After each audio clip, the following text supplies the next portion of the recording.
day, ladies and gentlemen, little sisters and brothers. Before we get to today's video, allow me to try and express one aspect of why I say I don't necessarily believe in the letter of Greek history, but I definitely believe in the spirit of it.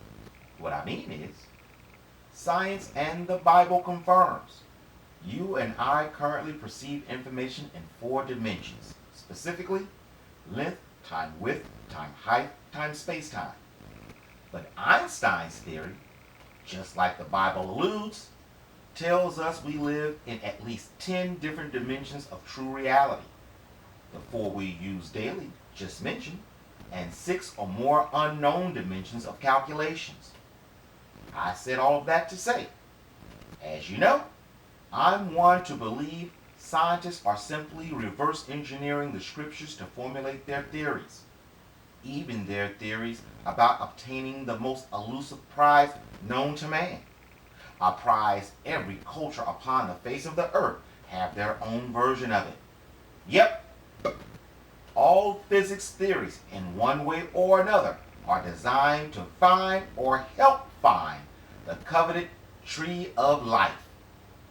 One modern theory being Christian professor Sylvester Gates Jr., we've already talked about.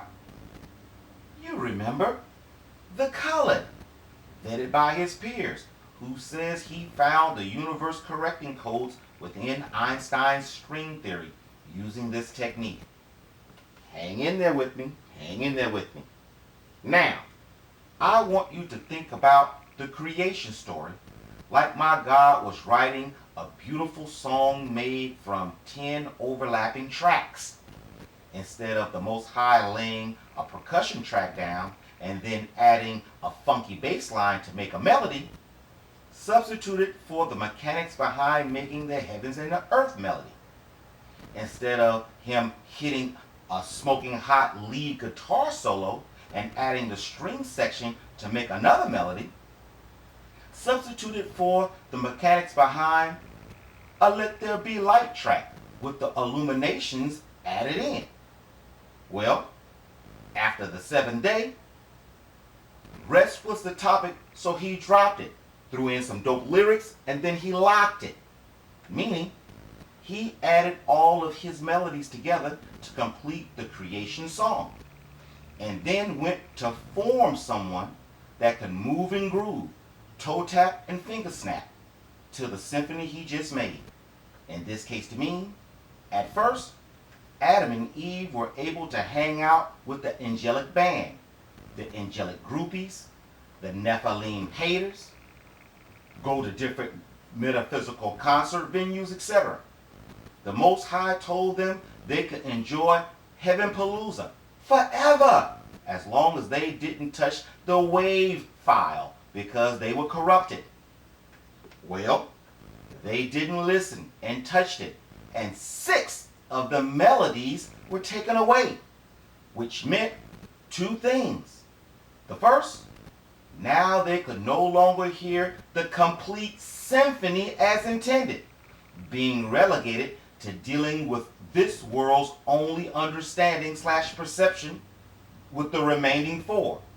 You know, length, time width, time height, time space-time. Those melodies.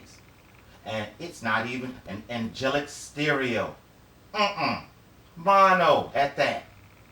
The second repercussion is where everyone has the problem.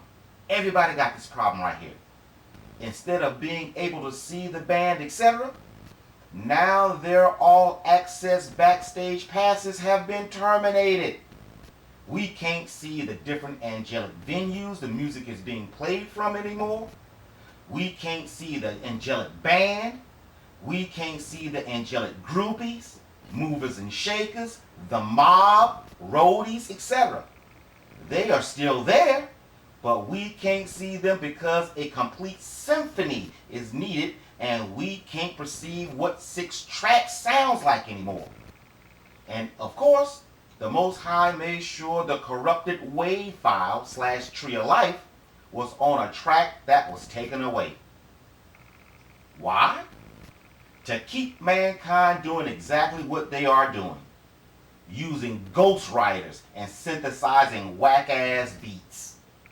Ponder it like little Miss Ivy reading the book of Job for a minute. Yep, to get Job's mind right, my God asked Job a dimensional question he knew Job couldn't possibly know the answer. Thus, this is the real reason. In one passage, it's clear the earth is round. And in another, it's clear it has a base / pillars. It's because the scriptures are speaking in all dimensions of calculations. And you and I, being puny humans, can only perceive to calculate in 4 of them. This is the real reason why the scriptures are clear. Ola, Oliba, Lucifer, angels, etc. are literal beings. Yet, they are just beyond our perception. It's because, unlike us, they are still able to listen to the complete symphony, and they are the band, etc. Basically, the Most High simply allowed the prophets to hear the unknown tracks when needed. You know, like when Uncle Elijah asked to open his assistant's eyes to see the flaming chariots around him. Saying that, allow me to ask you a couple of questions, gentle strangers. First, remember when the scriptures told us every nation that used Saul's merchandise donated men to her cloning causes, and Israel and Moab gave her boys to be preserved? Another question. Remember our hitting switches understanding? You remember when I proved through genetics, junk DNA gene regulators to be exact, that all the people of the modern world are made from the same factories with only superficial attributes separating them? I can't hear your answer because this is a video. But if you said you remember that, behold!